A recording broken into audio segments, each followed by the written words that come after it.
வாடா கதிரு சானோட ஸ்கூலில் parents teacher meeting நடக்குது, உங்கள் அண்ணா வரலையாமா, ஆஃபீஸில் லீவ் கிடைக்கல, நானும் நீயும் போயிட்டு வந்தலான்னு கூப்பிட்டான். அண்ணி இல்லை அண்ணி, நான் வந்து எக்ஸாம் இருக்குது, நான் ப்ரிப்பேர் பண்ணணும் அப்படின்னா.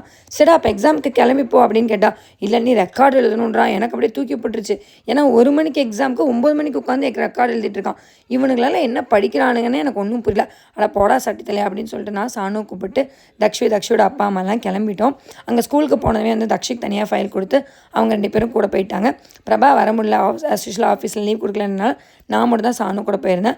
மேடம்கிட்ட கேட்குறேன், அதாவது சானு மேம்கிட்ட ஏதாவது சொல்லணுமா அப்படின்னு நீ வந்தால் மட்டும் போதும், நீ எதுவும் சொல்ல வேணாம் அப்படின்ட்டா. போடி போ, உனக்கு இன்றைக்கி இருக்குது அப்படின்னு சொல்லிட்டு அப்படியே அவளை ஃபாலோ பண்ணிட்டு போனால அவள் கிளாஸ்க்கு கூட்டிகிட்டு போயிட்டா. அவங்க மேம் என்ன சொன்னாங்கன்னா, அவங்க மேம்கிட்ட என்ன கம்ப்ளைண்ட் பண்ணேன், சானுக்குட்டி என்ன மார்க் எடுத்திருக்கு, என்ன அட்வைஸ் கொடுத்தேன், எதுக்கு மிரட்டினேன், எதுக்கு திட்டினேன், அவளை எதுக்கு அழ வச்சேன் அப்படின்றது எல்லாமே வந்து விலாகாக நான் போட்டிருக்கேன். விலாகில் உங்ககிட்ட ஒரு ஹெல்ப் கேட்டிருக்கேன் ஃபேம். கண்டிப்பாக பார்த்துட்டு கமெண்ட்டில் எனக்கு ஒரு சஜஷனாக சொன்னீங்க அப்படின்னா எனக்கு அது ரொம்பவே யூஸ்ஃபுல்லாக இருக்கும்.